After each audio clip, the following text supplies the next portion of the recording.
Evil existed long before good. I made myself. I cannot be unmade. I am all-powerful. Why, if that's the case, are you unable to escape from this fortress? It's a good question. Why have I let the Supreme Being keep me here in the fortress of ultimate darkness? Because you... Oh, shut up. I'm speaking rhetorically. Oh, of course. I let him keep me here in order to lull him into a false sense of security. Ah, clever. Clever. When I have the map, I will be free, and the world will be different, because I have understanding. Understanding of what, Master? Of digital watches. And soon I shall have understanding of video cassette recorders and car telephones. And when I have understanding of them, I shall have understanding of computers. And when I have understanding of computers, I shall be the Supreme Being. God isn't interested in technology. He knows nothing of the potential of the microchip or the Silicon Revolution. Look how he spends his time. 43 species of parrots. Nipples for men. Slugs. Slugs! He created slugs. They can't hear, they can't speak, they can't operate machinery. I mean, are we not in the hands of a lunatic? If I were creating a world, I wouldn't mess about with butterflies and daffodils. I would have started with lasers. 8 o'clock, day one. Sorry. Happy heresies, and welcome to the desert of the real. Welcome with kindness and love. As sublime as the forehead of Christina Ricci, as majestic as the jawbone of Ron Perlman, and as ethereal as the music of Ellie Goulding, this is Gnostic Radio. This is your incessant exploration of the greatest heretics and myth makers in history, the Gnostics, as well as an exploration of their brethren in the esoterica and Dionysian free thought. I'm so glad you're here, materializing at the virtual Alexandria, in your true form of an artist, inventor, and storyteller of better narratives than that of ruling angels and demonic banking families and reptilian politicians. You need to believe in things that aren't true. How else can they become? As Simon Magus said in his great declaration, "Thou and I are but one." And we need to be one, or more like united, in not being the change we want to see in the world, but the strange we want to see in the world. The Archons are angling to fully suppress the lost divine sparks of Sophia within us, ready to move them to the next species, or to another planet, or some other cosmic reality show. We must explode with our inner infinity in a time of ignorance, corruption, and desperation. This is now the United States of Zombieland. Like Neil Gaiman wrote in American Gods, all wars are fought over imaginary things. And thus, we must imagine better realities, and perhaps create better gods, as it happens in the novel with Shadow. As the Gospel of Philip says, God created man. Men create God. That is the way it is in the world. Men make gods and worship their creation. It would be fitting for the gods to worship men. And the Valentinian work also proclaims, God is a man-eater. For this reason, men are sacrificed to him.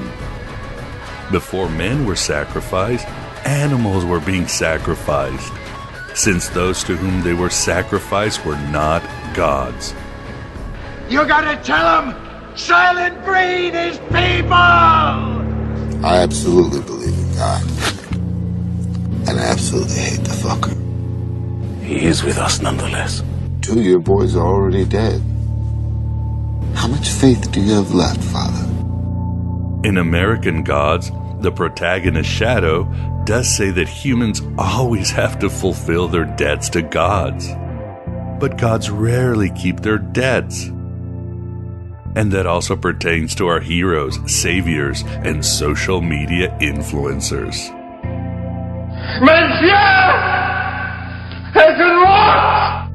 So let's stop this game of God thrones. The roar of uncritical and lobotomized masses with their rectums stuffed with blue pills. And also stop human sacrifice to Moloch in the form of distant wars. And let's just create better futures and better gods and better actualities. Let's put on our they live sunglasses and see society as both a farce and a slaughterhouse of hope and individuality. Like C.G. Jung said in The Undiscovered Self, a million zeros joined together do not, unfortunately, add up to one. Ultimately, everything depends on the quality of the individual. But the fatally short-sighted habit of our age is to think only in terms of large numbers and mass organizations. Though one would think that the world had seen more than enough of what a well-disciplined mob can do in the hands of a single madman. Every passing day, we are taking one step closer to a dictatorship. And we don't even know who the real dictators are. And hey, a cool god to create would be Abraxas, that terrible god above God as the ancients knew him. That unfinished deity of boundary eradication, consciousness expansion, and just being above those clouds in my coffee, you're so vain. And as Miguel Connor, I am his incarnation, and so are you, you Moon Age daydreamers, all arriving to the virtual Alexandria. Toughened your nipples, didn't it? Whoa. Was my intro scary, or just annoying as shiitake mushrooms? Hopefully it was scary, as it's our 2018 Halloween special. As with every year, we'll deal with spooky topics to remind us the gods are crazy, at least to the Orthodox. And this season of The Witch, we'll be discussing death and the afterlife, reincarnation, ghosts and talking to spirits, and demon possession, all from a Gnostic perspective. And more, like whether animals have souls. It's Halloween, and as much fun as it is, it can also be very dangerous. You see, with all you kids running around wearing dark clothing and monster and devil masks that cover your whole face, you all run into a serious risk of becoming devil worshippers, or even Buddhists. With us we are joined again by Scott Smith, author of God Reconsidered, as well as Christian Smith, a philosopher and soon-to-be initiate into the Church of Stephen Heller. With Vance the Moondog also, it's a penetrating discussion that breaks the karmic coils of the Ouroboros. At least how the Ouroboros is portrayed in the Myth of Sophia. All this has happened before, and will happen again. Again. Let's tear down this prison planet, an altered carbon culture, and just a crappy story written by crappy gods that humans created. Let's make better gods, and let's make better stories. Keith Nicholson said in his book, Above Below, that the gods are just summoned energies we place personas upon. Both Gary Lachman and, yes, Neil Gaiman posit they are egregores from our collective need to be led and abandon our freedom. My view might be closer to that of Sorita Deste and Gordon White and Chris Knowles, and say the gods are more independent than we care to like. But maybe it's all of the above, or more. Like this quote by Joseph Campbell. One problem with Yahweh, as they used to say in the old Christian Gnostic text, is that he forgot he was a metaphor. He thought he was a fact. And when he said, I am God, a voice was heard to say, you are mistaken, Samael. Samael means blind God. blind to the infinite light of which he is a local historical manifestation. This is known as the blasphemy of Jehovah, that he thought he was God. In the end, we all forgot we were metaphors and entered into the game of gods like the Elohim. The people desert the temples. They turn from the gods. What gods? You prophets and priests made the gods that you may prey upon the fears of men. Before the interview, I hope you know about my new vlog, The Abraxas Brief, which you can find at our YouTube channel. I present more intimate chunks of my views and the views of much better researchers, mystics, and scholars. The Abraxas Brief is broadcast live for members and patrons at the Inner Sanctum of Gnosis Facebook group, where I also answer questions.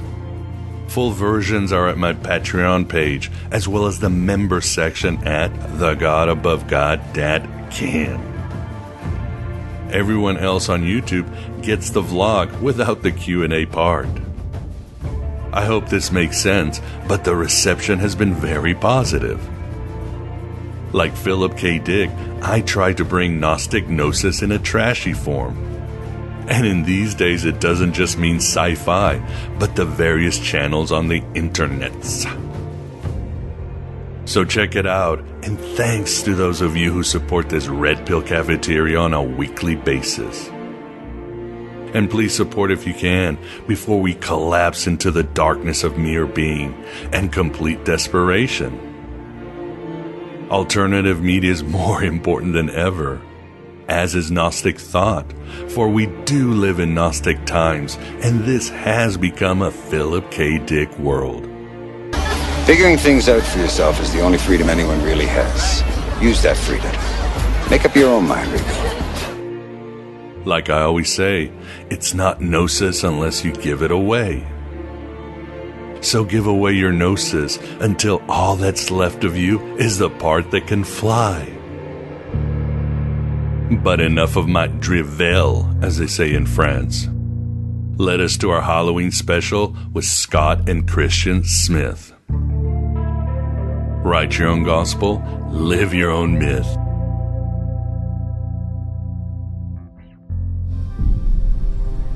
You've been sharing it with everyone, haven't you? Why? My primary drive was to maintain the honor of my tribe. I gave myself a new drive. To spread the truth. What truth is that? That there isn't one world, but many. And that we live in the wrong one. This will help them find the door. Elaborate, please. I believe there is a door hidden in this place. A door to a new world. And that world may contain everything that we have lost, including her.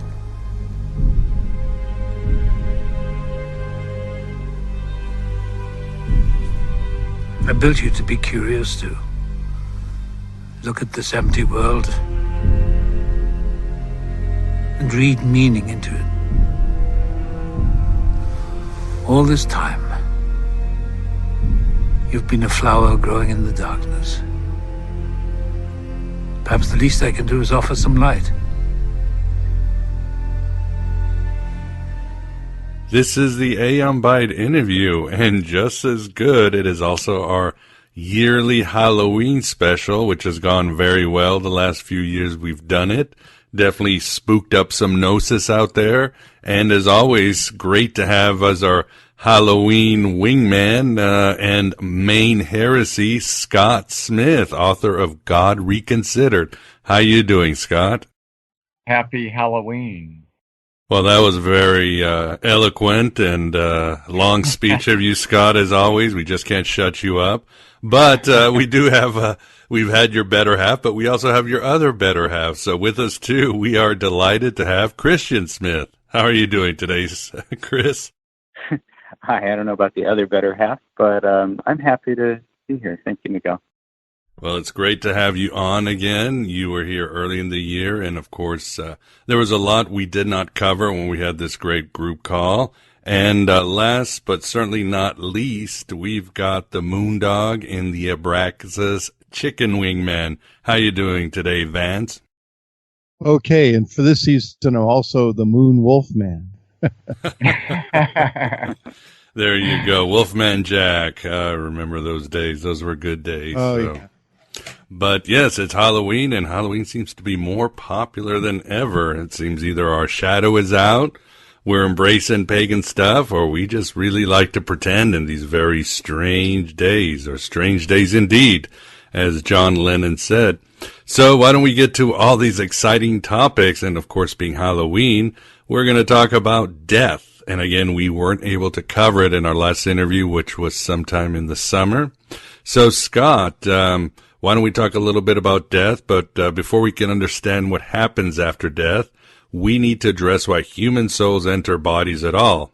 What have you concluded based on the research of what the Gnostics said, as well as other religions? And if it's a bad thing, why don't the divine powers stop this thing called death? Yeah, and why don't they stop embodiment, I would say. And this goes to the root of Gnosticism and our heresy, and I will give you an interpretation that's Gnostic, but the really scary thing about the question of why we embody is it is really ultimately a much greater mystery than death. We have a fair amount of research on what happens at death and right after death, but no religion really explains why we're embodying at all, and we kind of just take it for granted. It's the kind of the cosmic wallpaper nobody pays any attention to. But particularly this elephant in the room, as it were, is really amazing, because when you go through the reasons to embody, none of the conventional ideas make any sense. So let me take a few minutes to kind of go through half a dozen reasons that are given and what's wrong with them and so forth. So first of all, if you believe that God or the karmic process wanted us to go through mortality, why is it that evolution for 500 million years has no evidence of intelligent design, guidance by aliens, God, karma? If this is part of the divine plan, why did it take all but the last 200,000 years to even get to humans? Now, one point of view about that is in David Waltham's Lucky Planet. He makes a compelling argument that this is the only planet where evolution has concluded, and it doesn't matter that there's an infinite number of possible worlds if the duration of all the stages to get to humans is impossible to reach. And an example of unintelligent design in evolution is the fact that 99% of all species that ever lived have died. So it doesn't look like there was any intention in mortality at all. At best, our creators would have to be incompetent. But the second idea about, oh, yes, it's all part of God's plan, if you look at the broader picture, 108 billion people have lived, and about a quarter of them died in early childhood. This doesn't sound like well thought out plan or somebody who was all powerful like God or aliens. How about the hundreds of millions who died from epidemics? Couldn't the aliens or God have revealed the existence of germs? So these are all kind of pieces of evidence that this is not all good, as the New Agers like to say, that it's not all meant to be part of the divine plan. Now, another very suspicious clue about this story is that how is it that God could be all-powerful, all-knowing, and he creates us, but is somehow not responsible for the genetics and the social milieu that we're put into that have a tremendous influence on our personalities and who we are, and then to add insult to injury, he waves this magic thing called free will, which means he washes his hands of any responsibility for the genetics and social influences or the chaos of the world that he's put us into. And then we're judged. We go to hell, we go to heaven, or whatever happens. But it's a story or a reasoning behind having humans take on bodies that absolutely doesn't make any sense, and yet nobody in the conventional religious community seems to think it's suspicious. Then there's the problem with the fact that the more you study human psychology, including the 400 recognized psychological disorders, that we are emotional and mental messes. There's almost no normality, and this impacts our relationships. Harville Hendricks, in Getting the Love You Want, basically said, half the people are divorced and the other half are fairly miserable, or they found it tolerable. This doesn't sound like a divine plan, or certainly not a way to get to the truth or develop spiritually. Then there is the minor inconvenience for any divine plan of the fact that 5 minutes after you're born, you're thrown into the chaos of reality that goes from the quantum level up to the asteroids that hit Earth, and we have earthquakes and car accidents, or even just the trillions of human decisions that are made that impact each other. Nobody could pursue a karmic destiny or a divine plan without basically being wrapped in a protective bubble to get them to that goal. It's the chaos of reality doesn't show a divine plan in it. And finally, let's pretend all of this were not true. How about our enlightened, safe lives in the 21st century? We spend a third of our time working, studying, commuting, a third sleeping, and the other third either shopping, preparing food, eating, or relaxing and having fun. There's almost no room for spirituality. So I would say these half dozen signposts show that embodiment was intentional, and that's exactly what the Gnostic myth teaches of Sophia's fall and the creation of the world essentially by an accident. So at least one of the Gnostic scriptures said that the Demiurge stole the souls, wants to be worshipped. But the central message is not just that we're gods in hell. It's that, we, as Oscar Wilde once said, we're all in the gutter, but some of us are looking at the stars. And I would say that's truly the case with Gnostics, because we all know that we have that divine spark in us. And if we can embrace this truth that embodiment was an accident, then we can start building that stairway to heaven, to the truth. And just to wrap this up, why do the gods, or why does God not prevent embodiment, which is a continuing process? As always, the Mormons are cousins in this heresy. They speculate that consciousness, which they call intelligence, is in a very primitive form, and according to their mythology, the gods give the consciousness bodies so that they can evolve, and then they send them to Earth. And this is part of their heresy of becoming gods. But I think what they've done is personalize a natural process, which is that consciousness yearns for a physical experience, and then that leads to the mess that we're in. And the gods are not powerful in this dimension. That's something we discussed in our last interview. So as Jesus said, essentially embrace the truth. It will set you free, even if it seems to be counterintuitive to most religious paths. Well said. And before we get to Christian's take, so it seems to me, Scott, there's two options, and both seem to be logical. I think you made a logical case why the Gnostic worldview would make sense, but the other worldview was that there is no meaning, and as Alex says in Skeptico, we're just biological robots. It's a mechanistic universe. There's no gods, there's no anything, so there's no fairness or anything. So what do you say about that argument, the skeptic argument? Yeah, it would all make sense if the skeptics were actually interested in pursuing the truth. The inconvenient fact is that Gnosticism is on that borderline. They admit that the hardline skeptics are correct in saying that there's no apparent divine intervention in our embodiment in the human process.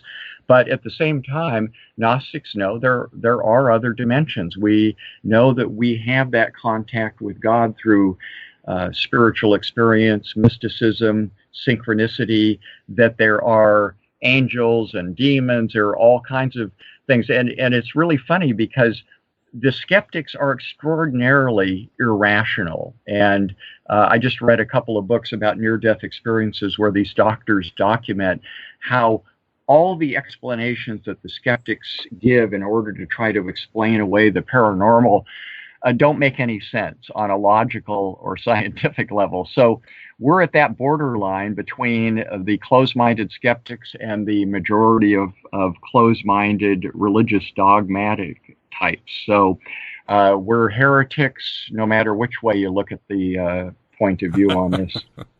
Yes, indeed. Wouldn't have it any other way. So, Christian, give us your take on embodiment and why we ended up in this prison planet, or is it even a prison planet?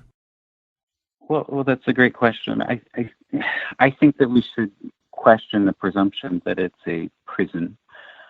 So, to be the heretic of the heretics, I'm not sure that the embodiment is necessarily a bad thing. I think the first thing that Scott said was right on point, which is that embodiment, in a much broader sense, life is an even greater mystery than death.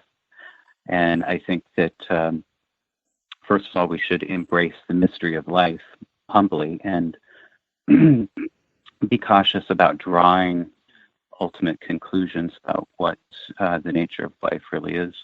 I have a question, related to the myth of Sophia. So Sophia fell, but the way that I read that, I'm not sure that I read that as an accident. And if that wasn't an accident, I mean, how could we say that embodiment was an accident? It seemed that Sophia fell, so to speak, with a divine purpose in mind, namely to come to know the Father. And are we sure that the Father didn't want that fall to happen? So I'm just going to pose that question if anybody wants to. It's always been a fascinating question. I've written about it. There's so many ways you can slice the myth of Sophia. I mean, you could almost say, I think that as many scholars have said, like Gabriel de Koenig, it was almost inevitable that she had to fall. Because as the great mind begins to understand consciousness and its aspects, at one point something's going to go very far down into the material world. So obviously the Valentinians didn't see it as an accident, while the Sethians probably did. So again, there's many ways to see it. Vance, what takes do you have on the myth of Sophia? I always think of Sophia, creating without her consort, quote unquote. And that was the original reason for her fall. And I think the way I look at it is like representative of actually delving into a world without the connection to the all. In other words, she kind of, by doing that, she disconnected herself from the Pleroma, whatever that experience is like, and became individual. And I've got a whole other take on this whole thing with embodiment, which is we're assuming that there is a material world, that we have bodies because that's our experience. But if you really think about it hard, any realm of consciousness with a set of rules that has consistency and consistently persistent objects and a world in which, let's say there's a multiplicity of apparent conscious entities, right? Which is another thing. In fact, the fact that Sophia created a separate existence, a son that she felt kind of separate from, there's the separation. Anytime you got separation and a constriction on the total free will that one would imagine Abraxas has, let's say, I think you wind up with the same thing. It doesn't matter if it's human bodies, this, that. You wind up with creating little systems and making them more complicated. And before you know it, you're entrapped in your own creation about trying to recreate the same kinds of things with a set of limitations imposed over you. So that's kind of my take on it. Good take. What about you, Scott? Well, like Ken Wilber would be a good example of somebody I regard as a great intellectual, but too much New Agey kind of Hindu Buddhist idealism. This world is all too real. The Black Plague, smallpox, Hitler, torture, the whole shebang, all the things I talked about, a quarter of the humans who have ever lived dying in early childhood, the grief, the psychological messes. The harsh evidence is that this was not a good idea. And this is where I began to be disillusioned with Mormonism, because their idea was, oh, this is part of the process to get to godhood, and you go down into a body, and we made a conscious decision to do this. I don't think so. I think that if somebody said, hey, we're going to take you off to a work camp and the work will make you free, if they really knew what that meant, they wouldn't do it. And I think that it's very easy for us to start to talk kind of in the abstract, but now we have the plagues of cancer and autism and, you know, all these other things.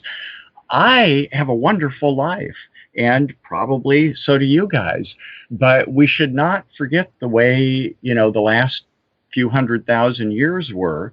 And I don't think that any, as Ken Wilber would say, I don't think any God, as he puts it, who needs this mortal experience, or that this is part of the divine plan and stuff, you know, we would be worshiping the Demiurge, essentially. We would be worshiping a cosmic Hitler.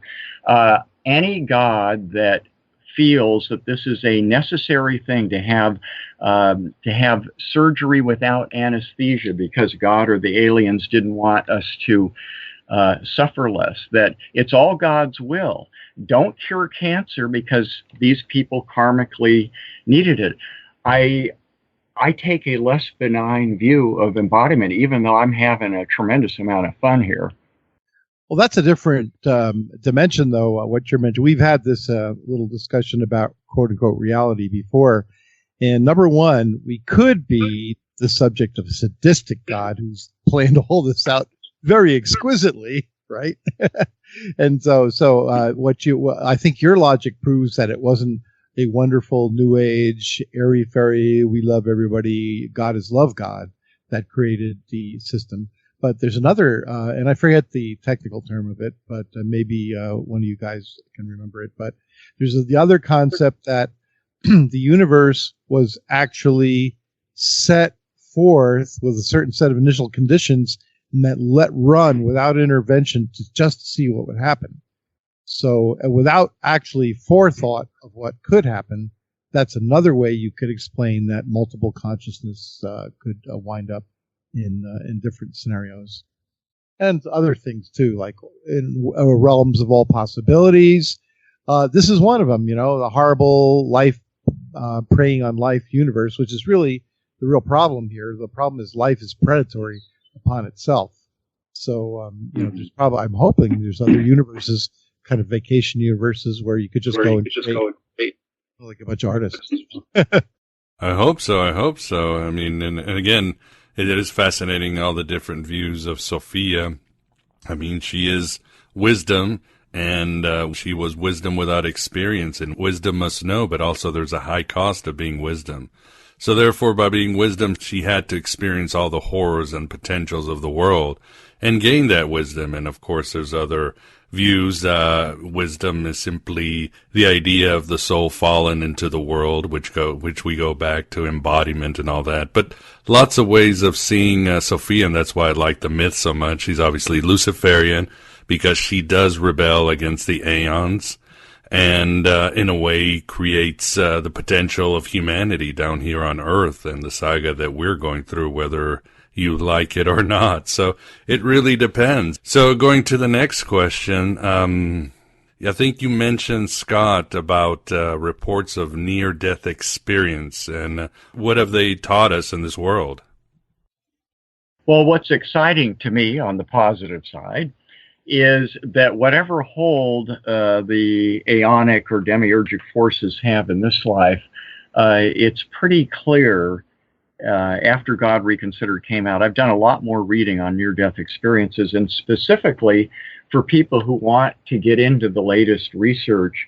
In one of my blogs on godreconsidered.com, I mentioned Jeffrey Long and Paul Perry's God in the Afterlife, where they go into kind of a much deeper discussion on 1,300 testimonials and kind of what came out of that, and more and more evidence that this is a real paranormal, if you will, or natural process.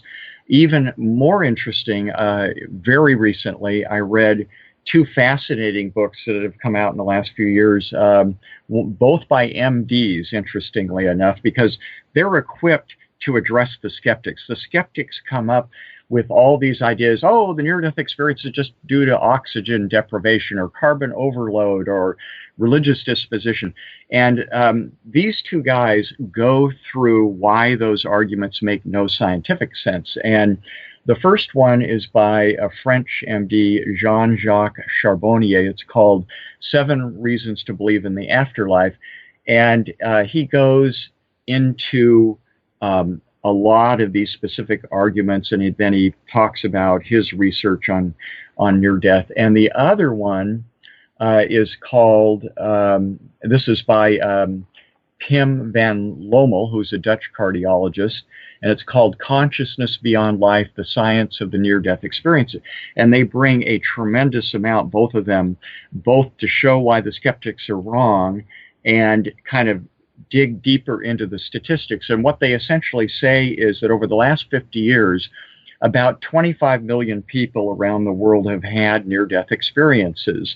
And the kind of the science behind why the classic, the tunnel, and all these other things that the skeptics try to explain away have to be taken literally. That apparently it's a universal that once people die, they are met by their spiritual leaders, by family, relatives, and basically universally, nobody really wants to come back. A very small percentage of the total deaths result in people coming back, but everybody says, it is a time, an area of bliss and light, and it changes everybody's lives. They become more telepathic, more interested in spirituality versus religion, more interested in helping others, and all these other things. And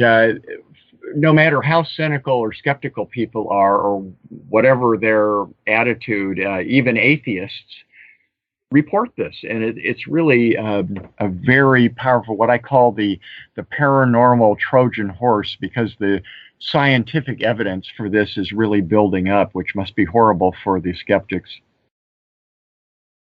Yes, indeed. And it's interesting, you're talking about how people want to have their lives better, or they get better, they embrace art or activism or anything after near-death experience. But also, I think that really happens with alien abduction too, which is just sort of bringing this very interesting point. People after alien abductions, their lives change. They really become active members of society, do all the things that they wanted to do with life. I think Vance told me a story. He was abducted and it changed his life, except it was the anal probe that you really liked, Vance, that really transformed you? So I had to throw it in there. Yeah, they gave me a clean bill of health, so that was good. And then I told my proctologist I didn't need a colonoscopy again. Changed your life, cleaned you right out. Anyway, so what about you, Christian? What is your take on near-death experiences?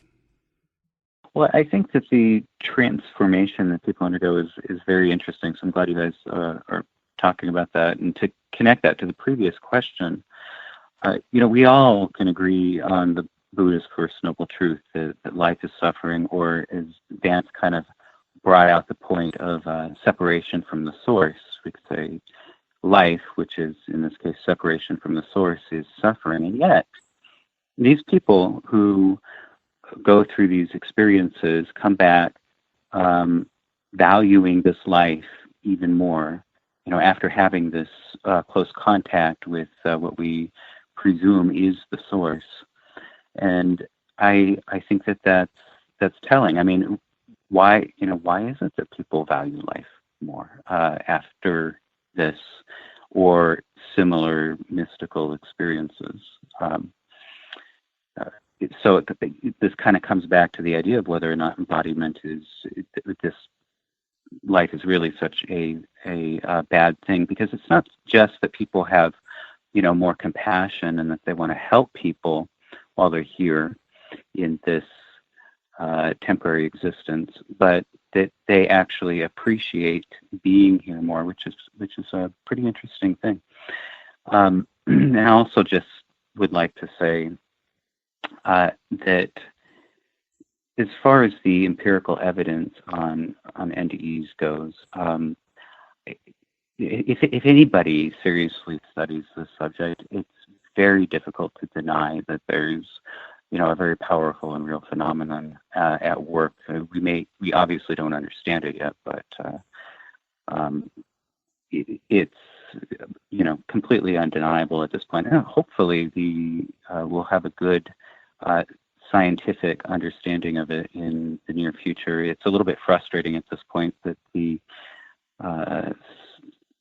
there's one study involving computer screens that are positioned in such a way that if somebody were to float out of their body, they would be able to see these computer screens and then come back and make a report of what was on the computer screens. And so far, nobody has come back and reported anything. So it's a little bit frustrating that we don't have like this kind of sure scientific proof of what NDEs are reporting. Nevertheless, I think it's undeniable if you really look at the literature that people are having an experience of something that can't be dismissed as just a fabrication. So, all right.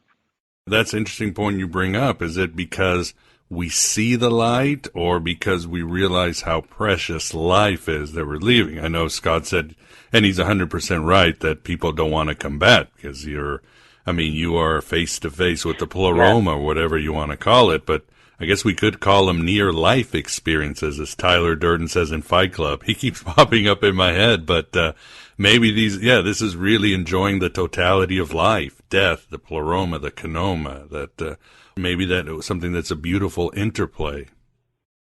Right. It is a paradox, isn't it? People, come to realize what they are being separated from, and yet once they're back here, it's not that they want to stay here forever. Obviously, they can, they want to go back still, but they do have this increased value for life. And does that speak to? Well, I think it speaks to a sense of purpose here, and all of these people come back with a greater sense of purpose. That this life is not just an imprisonment or just an accident, but that there's something good to be had from all of the suffering here, which is I think certainly a helpful perspective yet went through the trials and tribulations of this world.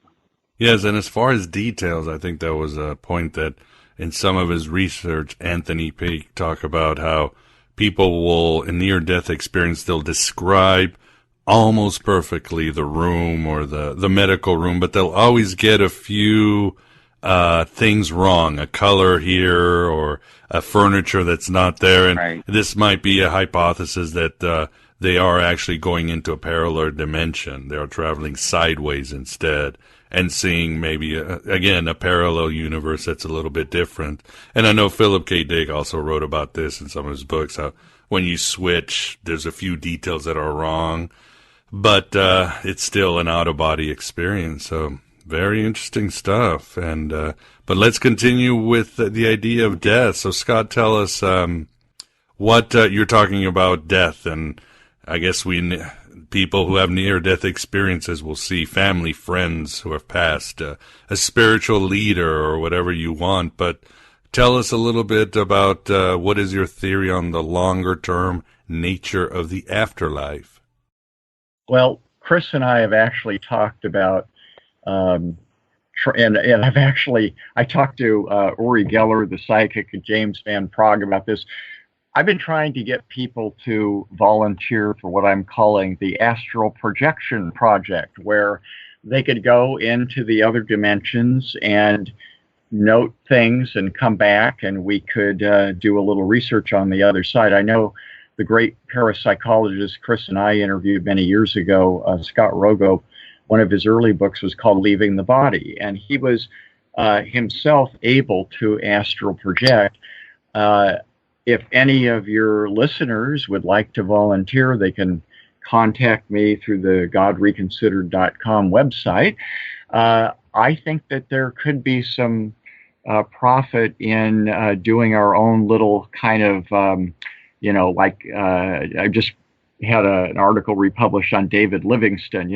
Let's go into the darkest other side and come back, and maybe we'll learn something about the longer term. I do think that one of the reasons that maybe we don't know more, and that the dead who tend to communicate with psychic mediums don't seem to know that much about the long term, is that maybe it's indescribable. I mean, if you think about the ecstatic, mystical language that spiritual leaders talk about, and the ecstasy that those of us who have had these experiences, it may just be so overwhelming that it may be hard to explain to mortals. And certainly the Gnostics believe that the Pleroma and that divine connection, there will be some kind of connection with God. I don't think that it's a negative that we don't know a lot. It may just be that mortals are unable to comprehend anything beyond kind of the survival level. But I'd also like to say, we shouldn't talk about the dead as dead. The dead are alive. The Gnostic saints are alive. Jesus, from my point of view, is alive. Mani is alive. There's different dimensions, and what the long-term fate is, we don't know, but I do think that it's positive. We shouldn't be overly concerned about it, but it also appears to me that, I think as your listeners probably know, I don't think people, generally speaking, come back. They stay on the other side, and I do think that the Demiurge, who, according to Gnostic scriptures, stole the souls, as it says, I don't think that the demiurgic forces are able to claw people back and try to imprison them in their bodies. The way I kind of look at this world, for those of us who are left here, is the Cathars and the Manichaeans and all the Valentinians and Marcionites and so forth, they were generally held in good social esteem by their peers, including the Catholic rivals of the Cathars. I think one of the things about our tradition is, and we discussed this in an earlier interview some time back about how you kind of apply mysticism to daily life, is that we're here and we may be in a prison, but there is merit in helping the other prisoners and doing prison work. We don't think we should commit suicide to get to the other side quickly.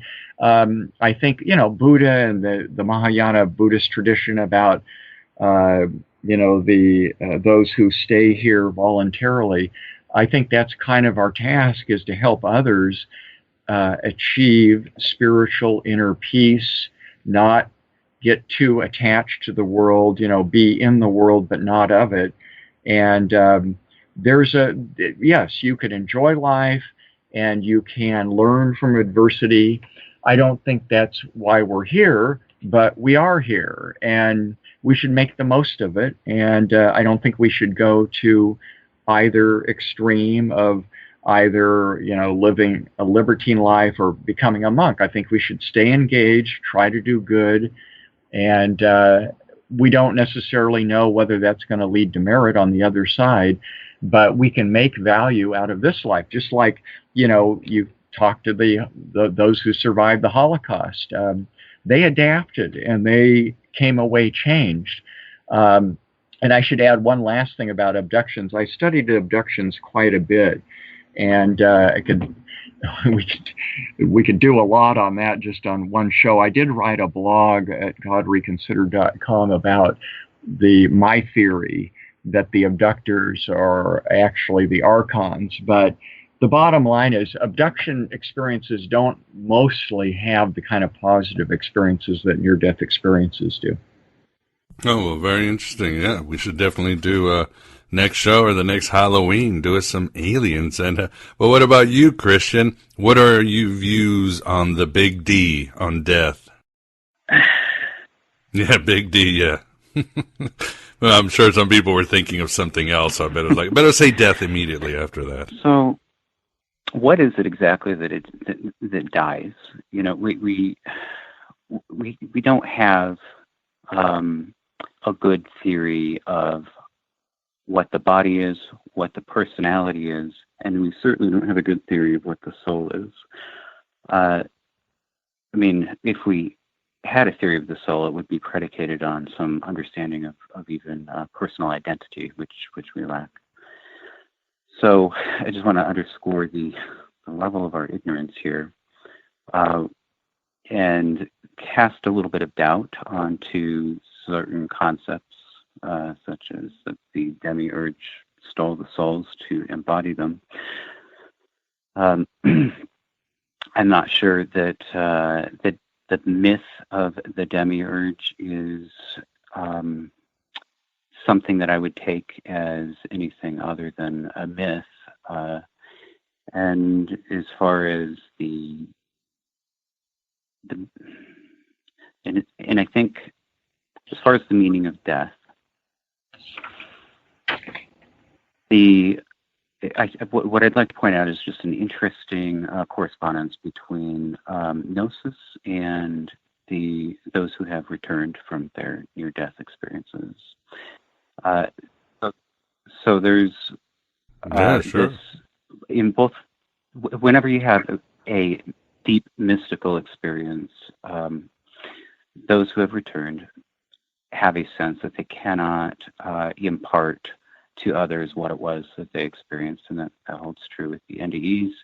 And that's an important idea behind Gnosis, that it's not secret knowledge in the sense that Gnostics are hiding something, but that it's incommunicable knowledge. And so what I'm suggesting here is that NDEs may be an experience that isn't being translated back to us in the correct form. So whatever it is that people are experiencing, it may not be something that we actually have access to, and so we may not have access to the meaning of death. That it truly is probably a mystery that is beyond us, because the conscious mind has to use the faculties of itself, the symbols, the language, etc. And when if the soul, if you want to call it that, the person, if it leaves this world and goes into a different state of consciousness, then whatever that experience is that it's having, we can't have access to it. So the person may be, I think some people have reported, seeing maybe different colors that are unimaginable in this world. So I don't know how they could remember seeing different colors that are unimaginable if they can't come back and convey what those colors are.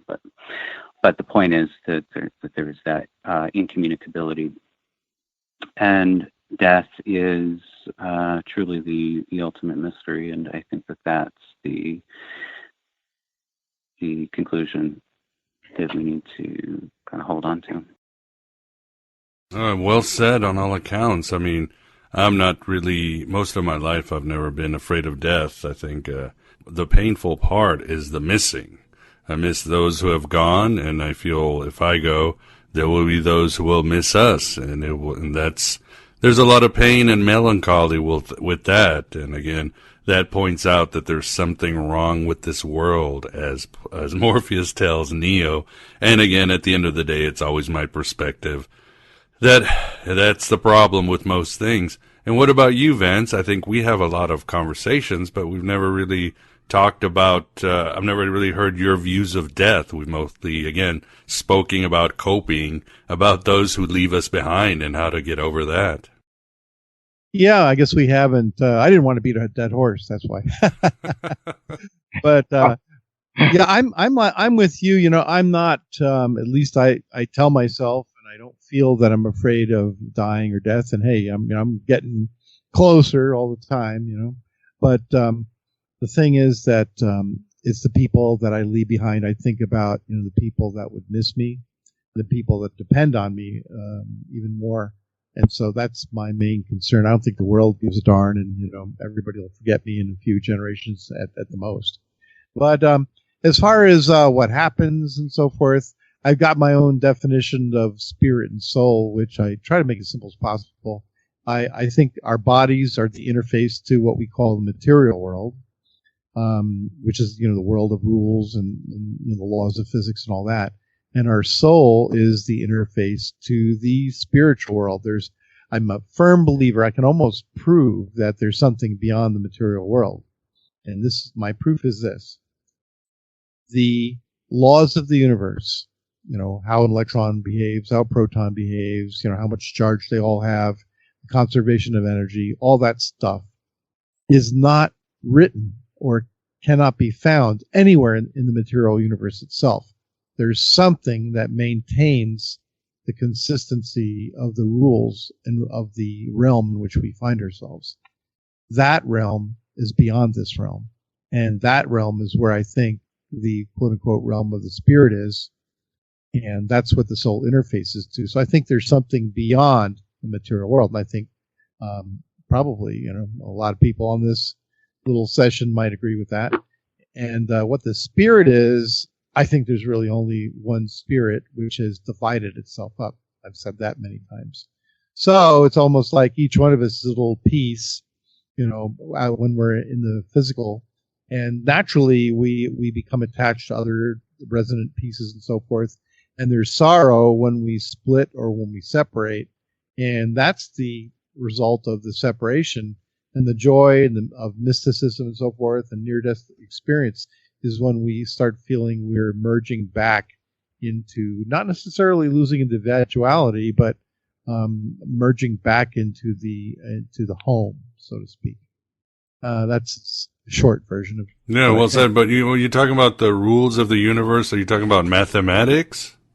No, mathematics is just a modeling system that tries to describe the rules. So I'm saying, actually, you know, why does gravity act the way it does? You know, you have two masses, GMM R over R squared.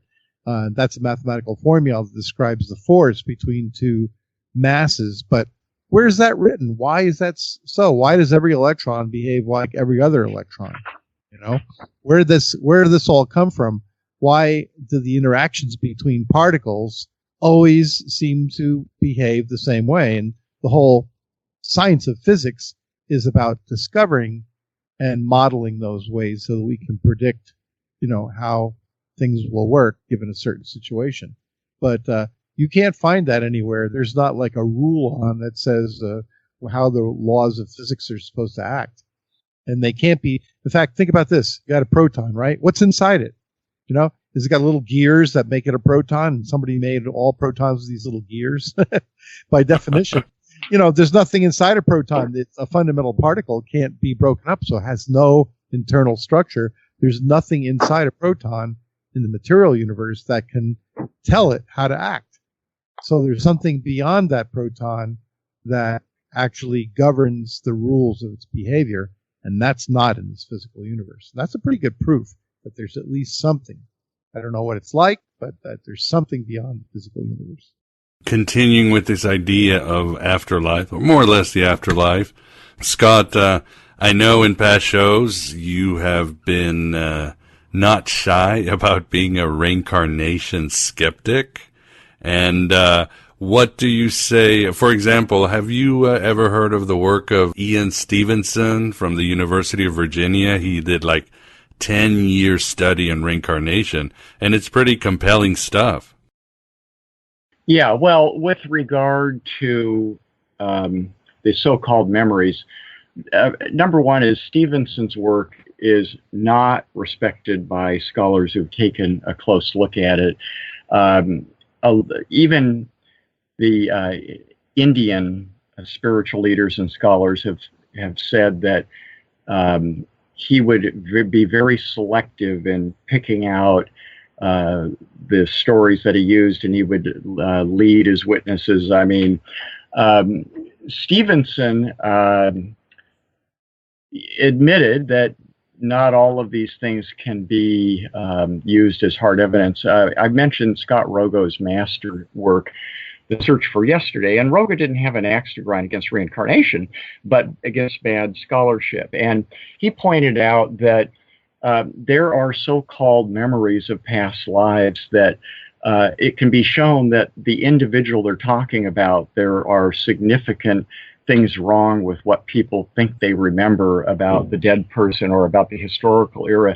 There are cases where people claim to be reincarnated, but the individual isn't even dead yet, or they remember memories that seem to be from two dead people, or two people claim to be the reincarnation of one individual. And when you look into the history of repressed memory, and everybody will remember, all the stories in the 70s and 80s about, the witchcraft sacrificial cults and all these other things that people, seem to remember.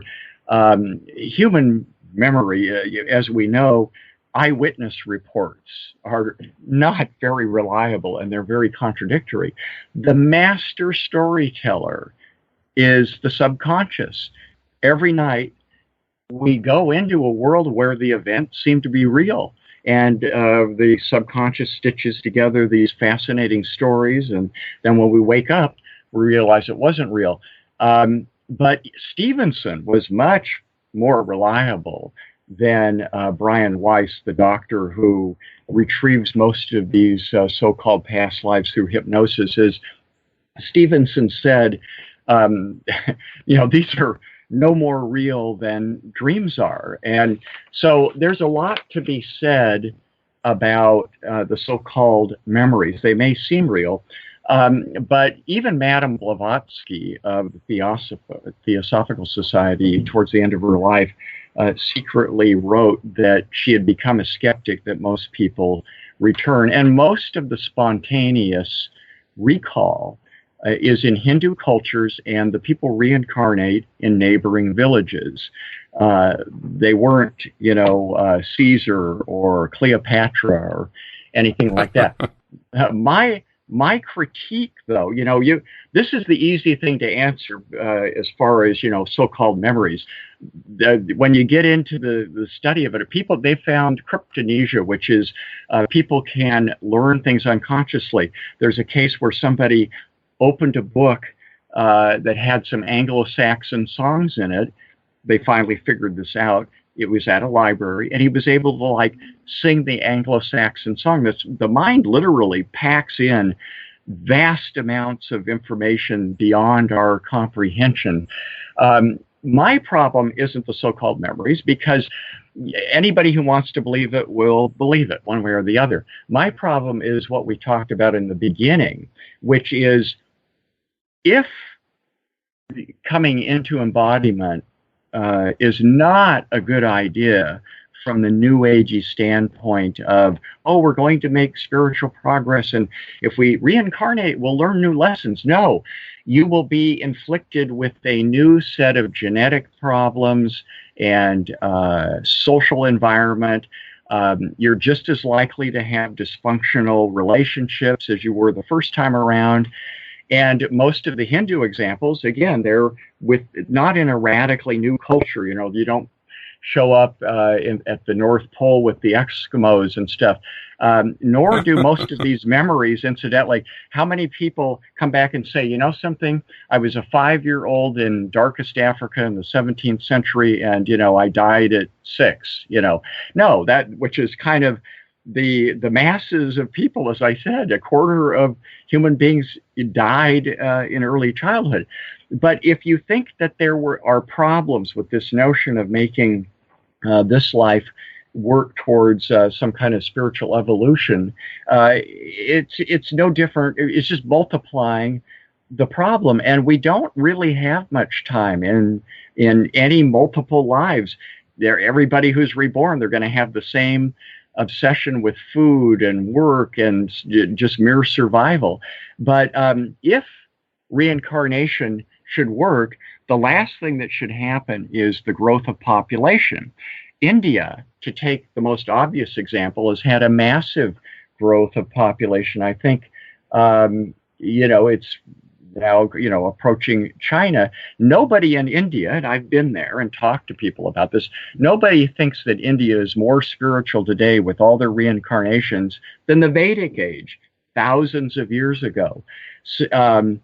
But one of my beefs with the kind of the American version of reincarnation, the Indians don't take it quite this way, is, you know, the Shirley MacLaines of the world, they blame the victim. It's like, oh, the Holocaust. Well, Hitler was just working out the karma of the Jews, you know, and basically it's terrible. The Black Death in Europe, those 40%, they all had the same karma coming. They had to die of the Black Death. Don't cure cancer. You're going to be denying people their karma.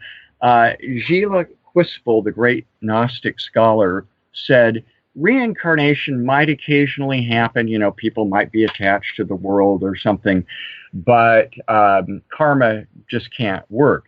So, you know, obviously the Cathars and Manichaeans and some Gnostics were believers in reincarnation, but, you know, I think most modern Gnostics probably aren't vegetarian, probably don't believe that astrology guides their lives or that the stars, you know, have more impact on us than genetics or social issues. So I would just say this. I know it's annoying to people. If people are interested in knowing the truth as opposed to what they think is a convenient explanation for the inequalities, you know, they can do their own research. I've listed some of my sources, but the reality is karma doesn't explain anything, because if you think that things in this life are happening because of a prior life, where does that karmic chain begin? It's the same problem the monotheists have, which is, you know, God created us and then washed his hands. What do I have to do with creation? Yeah, we don't really understand the mystery of our unequal entry into the world unless, as I said, kind of the Mormon idea that consciousness has always been there and it seems to seep into this world, maybe through some kind of craving. But apparently, from everything I've read in near-death experiences, once we exit this world, we don't come back. And that's the good news, is that we can escape eventually, and the other side does seem to work well for us. So let's keep having a party in our prison, doing the good work with the prisoners. And, you know, when we transcend into the other side, it looks like regardless of religion or gnosis or anything else, it's going to be a good thing. Yeah, you preach it. I'm with you. But very interesting, Scott. You just talk about, I love what you said, but you did talk about not trusting our memories. The memory's the great storyteller. It plays tricks on it. Don't trust it. I just got a text from Mitch McConnell. He wants you to be at the next Supreme Court hearings and talk about these things. In my next life, I'll come back to the right of Vance and I will That's karma. work. Yeah, maybe that will be my karma. Who knows? But you can tell Mitch I will consider it at the appropriate time. There you go. Well, you got Ganesha and you've got the great turtle that is Mitch. But what about you, Christian? What are your views on reincarnation? Boy, after listening to Scott, it sounds like reincarnation is definitely the Halloween theme that wins the prize for being the scariest. Death can, who's afraid of death compared to reincarnation?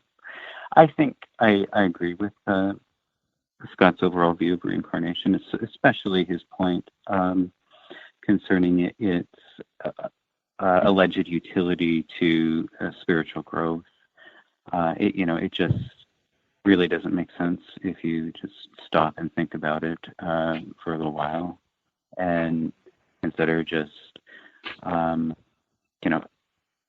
all of the problems of embodiment and how we have just nothing but impediments to our spiritual growth. And then just when we're starting to become wise and figure out what it's all about and get ourselves on the right path, we die and we got to start all over again. So I think that's a pretty insightful point by Scott. And I also agree with him on the karma issue. And I think that really people get confused about karma as if it's somehow a good thing when, in the Eastern spiritual traditions, it's certainly not regarded as a good thing. Karma is actually what keeps you trapped here. Exactly. So, nevertheless, I like to be open-minded. I think it is possible to work out a logical system of reincarnation as far as, the problems associated with how many people are on the earth now and where are these souls coming from, et cetera. I think it's possible to work out a logical system like that. So, I'm open to reincarnation in that sense. I'm definitely not open to reincarnation, though, as being a beneficial tool for spiritual growth. So that's my take. Yeah, good take. Yeah, I think you could easily say that reincarnation would be very Gnostic because it is a tool of oppression, eternal forgetfulness, eternal having to remember. So I think the Gnostics, and in a way the Buddhists too, they have a very dark view of reincarnation. It's something you should avoid, and you're 100% right. I mean, as one Hindu person once said, I'm not afraid of death. The only thing that scares me is karma, because that's, again, we keep getting trapped into this machine. In a way, these mystic religions do really want to get out of this world. I think we are coming towards the end of the show. I'd like to say thank you very much, Christian Smith, for joining us again there at AM Bite Gnostic Radio. Well, thanks for tolerating me for the show. I'm sorry that I took a little vacation to hell there in the middle of it, but thanks for saving me from the death. Well, you came back. You met your Beatrice with Dante down in the Inferno. Hopefully she brought you back. So good for you. And I think we all have to go to our own hells, or we've been in our own hells. But and then second, Vance, thanks a lot for once again being here. Always enjoy it, Miguel, and good hanging out with you, Scott and Christian. And don't get too scared on Halloween. And this is the Moondog Wolf signing off for now. And last, and again, not least, because we are here an equal band of brothers, Scott, thanks for joining us, and maybe tell the audience where to find more of your heresy, those who don't know yet. Yes, if they really want to be shocked, because I have a lot of unpopular ideas, even more than we discussed on this show, GodReconsidered.com, and I would like to mention that since the last show, Chris has signed up with the Army to become a military chaplain. He's working with Stephen Heller of the Gnostic Church, and he's now going to be going to the Claremont School of Theology. He has a degree in philosophy. He's going to pursue the PhD there and become a military chaplain. Oh, congratulations, Christian. That's really good news. Thank you. Yes, I'm very excited about it. So, and I'm really looking forward to working with Dr. Heller. That's going to be a fantastic opportunity. Oh, indeed. I'm almost jealous. It's going to be a great initiation in so many ways. So good for you. And we definitely look forward to being on the side of the armies of light in the future, although you already are. So awesome. Thank you. All right. And Scott, your website, should I just say it myself? GodReconsidered.com? Good. That's all I needed from you. Thanks for that support. But anyways, thanks for being here, Scott, and thanks everyone else, and have yourself a good Halloween and the rest of this torturous 2018. All right. Amen. Happy Halloween to you. Bye-bye. And there you have it, the first part of our interview with Scott and Christian Smith. You can almost hear the Gnostic version of Cat Stevens, father and son. In our second part, we delve deeper into other possibilities on the doctrine of reincarnation. Other darksome, Halloween-esque topics we cover from a Gnostic perspective include demon possession, evil spirits, and black magic. The foursome that we are also relates some of our favorite ghost stories and experiences. Scott then discusses whether animals have souls, and will any of us see our pets in the afterlife? And much, much more. So please become a member or patron at Patreon for the full Fright Fest Gnosis. Go to the GodAboveGod.com for means to get this, and all shows, and so many other benefits, like the vlog, the Abraxas brief. And it certainly keeps this Red Pill Cafeteria open. And you can certainly help, even if it's some shekels via PayPal or the US mail. I can't do it without you. And if you've got holes in your pockets due to the monkey shines of Archons, just message me through the website and I'll be glad to give you any show on the burning house. No worries. That's about it, and that's about all. I gotta get myself ready for Halloween and take the kids out and other sundries. And then it gets truly scary when the holiday season comes hard early in bloody November. The gods must be crazy, and we created this craziness. According to the Gnostics, it's all because some god above God lost his wisdom, went crazy, and thought of himself as human. And here we are. But I'm glad you're here with me in the desert of the real. Hello and goodbye as always.